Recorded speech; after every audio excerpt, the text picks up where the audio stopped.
결핵검진 경과 조치가 오는 6월 30일에 만료됨에 따라 개원가의 주의가 요구되고 있습니다. 역대 학술 담당 부회장단이 함께 모여 치과계 인재 발굴을 지원하겠다는 뜻을 밝혔습니다. 코로나19를 넘어 일상 회복 단계로 접어든 가운데 치과 개원가에도 회복세가 이어지고 있다는 지표가 나왔습니다. 내년부터 의료기관에서 내원 환자의 본인 확인을 의무화하는 법률이 시행될 예정인 가운데 일선 개원가에서 또 다른 행정 부담이라는 지적이 나오고 있습니다. 전국 소비자 상담 콜센터에 접수된 다빈도 상담 업종 중 치과가 의료 품목으로는 유일하게 상위 30위에 포함됐습니다. 간호조무사에게 치아 본뜨기를 지시한 치과의사가 벌금 100만 원을 선고받았습니다. 영남국제치과학술대회 및 치과기자재 전시회인 예스덱스 2023이 성공 개최를 위한 발걸음을 내디뎠습니다. 시청자 여러분 안녕하십니까? 치의신보TV 뉴스 시작하겠습니다. 지난해 7월 1일 이전에 치과에 채용된 종사자가 잠복 결핵 검진을 받지 않았다면 오는 6월 30일까지는 검진을 마쳐야 할 것으로 예상되고 있습니다. 또 신규 채용자의 경우 채용 1개월 이내 관련 검진을 받아야 합니다. 이 같은 조치가 시행되는 것은 강화된 잠복 결핵 검진 관련 규정을 담은 결핵 예방법 시행규칙이 지난해 7월 1일부터 발효됐기 때문입니다. 취업은 최근 전국 시도지부의 공문 발송을 통해 지난 2022년 7월 1일 이전부터 근무한 치과 의료기관 종사자의 잠복결핵 검진 시기 경과 조치가 오는 6월 30일에 만료됨에 따라 해당 검진을 완료할 수 있도록 안내해달라고 당부했습니다. 한편 치과 병의원을 비롯한 의료기관 종사자는 잠복결핵 검진의 경우 생애 1회, 결핵 검진은 연 1회를 의무로 받아야 하며 만약 검진 의무를 지키지 않았을 경우 1회에는 100만 원, 2회는 150만 원, 3회는 200만 원 등의 과태료가 부과될 수 있는 것으로 알려졌습니다. 이한주 취업 경영정책이사는 일선 회원들의 우려가 지속되고 있는 잠복결핵 검진 기간 접근성과 검진 비용 개선, 검진 확인서에 대한 관리 책임 문제에 대해서는 이를 바로잡기 위한 취업 차원의 대안을 보건복지부와 질병관리청에 명확하게 제시할 예정이라고 강조했습니다. 다음 소식입니다. 역대 학술 담당 부회장단이 함께 모여 치과계 인재 발굴을 지원하겠다는 뜻을 밝혔습니다. 취업학술위원회는 지난 1일 서울모처에서 역대 학술 담당 부회장 간담회를 개최하고 치의학 학술 행사와 문화 발전을 위한 다양한 방안들을 공유했습니다. 이날 간담회에는 박태근 협회장, 권극록 부회장, 허민석 학술이사, 최상묵, 이상래, 김종열, 안창영, 박준우 전 취업 부회장이 참석했습니다. 이날 참석자들은 현재 취업에서 시상하고 있는 협회 대상 학술상, 신인 학술상의 위상을 제고하고 이를 통해 치의학 발전을 위해 노력하는 이들을 지원해야 한다는 데 뜻을 모았습니다. 또 오는 2025년 취업이 100주년을 맞이하는 만큼 이를 기념해 열릴 100주년 기념 국제학술 대회와 관련된 논의도 이어졌습니다. 권극록 부회장은 앞으로 학술 부분에 중점을 둬 최선을 다하겠다면서 대한민국의 학술이 다른 나라에 비해 조금 더 잘 나가고 더 바른 길을 가고 있다고 생각한다며 열심히 해보겠다, 많이 지켜봐 주시고 격려해 주시면 감사하겠다고 밝혔습니다. 계속해서 다음 소식입니다. 코로나19를 넘어 일상 회복 단계로 접어든 가운데 치과 개원가에서도 회복세가 이어지고 있다는 지표가 나왔습니다. 통계청이 지난 5월 25일 전국 1인 이상 일반 가구를 대상으로 실시한 2023년 1사분기 가계 동향 조사 결과를 발표했습니다. 조사 결과에 따르면 올해 1사분기 치과 서비스 지출 금액은 전년 동기 대비 10.8% 증가한 것으로 나타났습니다. 또 실질 증감률 역시 9% 증가한 것으로 확인됐습니다. 지난 2022년 1사분기 평균 3만 5천 원이었던 치과 서비스 지출 금액이 올해 동분기에는 3만 9천 원으로 증가했으며 특히 이 같은 결과는 지출 비용이 3만 1천 원이었던 지난 2021년 동분기 이후 꾸준한 증가세를 이어가고 있는 것으로 확인됐습니다. 또 전체 보건 지출 비용이 지난 2022년 1사분기 23만 1천 원에 대비해 7.7% 상승한 24만 9천 원을 기록한 가운데 이 중 치과 서비스 지출 비용이 차지하는 비율 역시 증가세를 보였습니다. 전년도 1, 4분기 치과 지출 비용이 차지하는 비율은 15.2%였으나 올해 동분기에는 0.4%포인트 증가한 15.6%를 증가하는 등 전반적으로 증가세를 보였습니다. 다음 소식입니다. 내년부터 의료기관에서 신분증이나 건강보험증을 통해 내원 환자의 본인 확인을 의무화하는 법률이 시행될 전망입니다. 그런 가운데 개원가의 우려 섞인 목소리도 나오고 있습니다. 지난 4월 27일 이 같은 내용의 국민건강보험법 일부 개정 법률안이 국회 본회의를 통과함에 따라 의료기관은 내원 환자에게 건강보험증이나 신분증을 요구해 본인 여부를 확인해야 하며 이를 어길 경우 과태료나 징수금 등의 처벌이 내려질 수 있습니다. 하지만 일선 개원가에서는 건보공단 등이 수진자 관리 책임을 의료기관에 떠넘기려는 행정 편의주의라는 지적이 일고 있습니다. 법안이 통과되었지만 아직 세부적인 사항이 정해지지는 않았습니다. 앞으로 공단과의 협의를 통해서 그리고 다른 의학단체와 공조해서 시행령을 잘 다듬어 나가야 할 것입니다. 그리고 환자들이 불편하지 않도록, 특히 우리 회원들이 불이익을 받지 않도록 앞으로 이 제도가 잘 정착되어야 할 것으로 생각됩니다.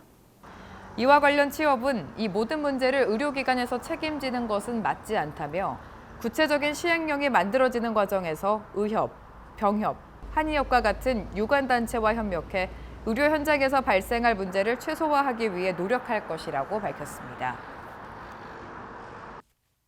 다음 소식입니다.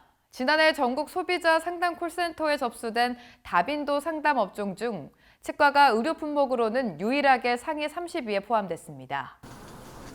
1372 소비자 상담센터는 최근 2022년 연간 소비자 빅데이터 트렌드를 발간했습니다. 센터에 따르면 지난 2022년에 접수된 전체 소비자 상담 건수는 55만 5,376건이며 이 가운데 치과 관련 상담은 3,919건으로 나타났습니다. 이는 전체 상담 비중 중 0.8%로 상위 30개 품목 중 25위에 해당하는 기록입니다. 다만 치과 상담 기록은 직전 연도인 지난 2021년 4,424건과 비교하면 11.4% 대폭 하락한 것으로 나타났습니다. 이 밖에 연령대 및 성별 상담 빈도의 경우 가장 많은 소비자 상담을 신청한 연령대는 40대로 28%였으며 이어서는 30대가 27.9%, 50대는 20%, 60대는 10.9%, 20대는 9.6%인 것으로 집계됐습니다. 다음 소식입니다. 간호조무사에게 치아 본뜨기를 지시해 기소된 치과 의사가 항소심에서 100만 원의 벌금형을 확정받았습니다.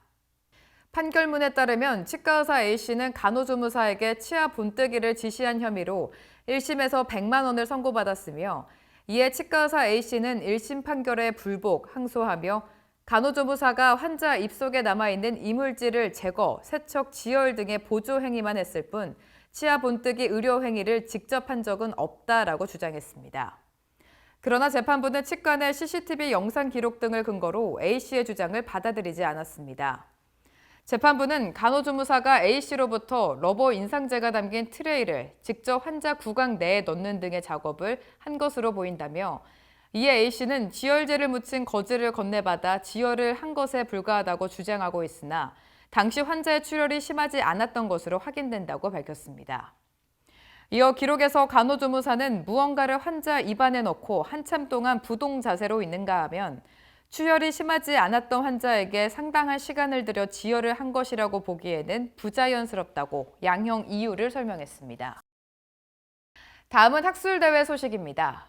올해로 12번째를 맞이하는 영남국제치과 학술대회 및 치과 기자재 전시회인 예스덱스 2023이 성공 개최를 위한 큰 발걸음을 내딛었습니다.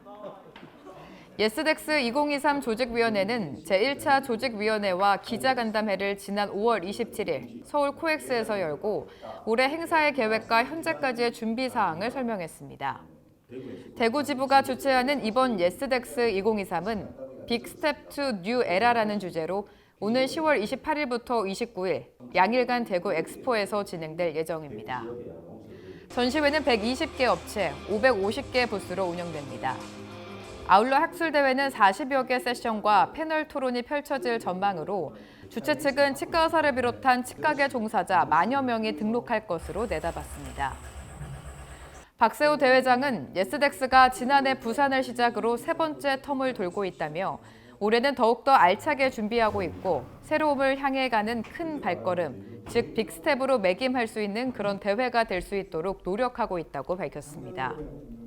이어 이지호 조직위원장은 이번 예스덱스에서는 구강학 안면외과, 보철과, 치주과 관점에서 질환의 원인과 증상 해결 방안을 제시하고 끝장 토론을 거쳐 현장을 찾은 영남권 5개 지부 회원에게 컨센서스 형태의 치료 프로토콜을 제시하고자 한다고 설명했습니다. 다음은 업체 동향 소식입니다. 네오바이오텍과 덴티움이 심포지엄과 세미나를 통해 개원가와 소통하는 시간을 마련했습니다. 네오바이오텍이 새로운 보철 임상 시스템을 공개해 임상의들의 이목을 사로잡았습니다. 네오는 지난 6월 4일 더 게임 체인저를 주제로 1,500여 명이 참석한 가운데 2023 네오 심포지엄을 세종대학교에서 개최했습니다. 이번 심포지엄에서 네오는 7년여간 연구 실험을 통해 완성된 혁신적인 보철 신제품 YK 링크 시스템을 전격 공개해 개원이들의 이목을 사로잡았습니다.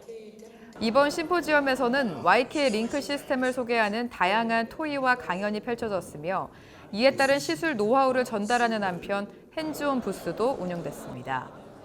이날 행사장에서는 중국에서 치과 의사 약 450명이 참석해 네오의 임상 노하우를 배워가는 등 국제적 교류가 이어졌으며 네오의 전속 모델인 배우 정경호 씨도 직접 참석해 네오의 신제품 공개를 축하하고 브랜드 이미지를 높이는 데 일조했습니다. 저희가 이제 오랫동안 준비한 이제 새로운 보철 시스템을 오늘 소개하는 날인데, 이제 서저리를 해가지고 심포지움 많이 했었지만 이번에 보철로 심포지움 한 건 처음인데 많은 분들이 와주셔서 정말 좋고 반응은 굉장히 좋은 것 같아요. 이제 아주 간편하면서 또 오래가고 그렇지만 탈부착이 가능하게 해서 이제 수리가 가능하게 한 그런 시스템인 것 같습니다. 그래서 아마 앞으로 임플란트 보철의 게임 체인저가 되지 않겠나 이렇게 생각합니다. 한편 같은 날에 덴티움도 실용적인 디지털 컨센서스라는 주제로 세미나를 코엑스에서 개최했습니다. 이번 세미나에서 덴티움은 17명의 연자가 나서 덴티움 제품뿐만이 아니라 다양한 디지털 관련 제품, 시스템 활용성, 그리고 장단점에 대해 열띤 강의를 펼쳤습니다. 다음은 2주의 학술 동향 소식입니다.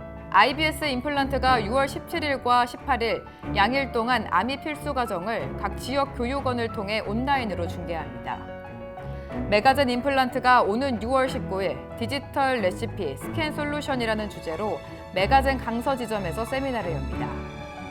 대한 턱관절 교합학회가 오는 6월 18일 2023 2분기 교합 아카데미 TMD 진단 및 치료 세미나를 오스템 임플란트 마곡사옥에서 개최합니다.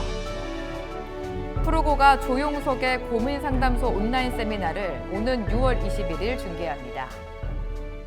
보다 자세한 소식은 치의신보 지면 그리고 치의신보 학술 행사 일정표를 참고해 주시기 바랍니다.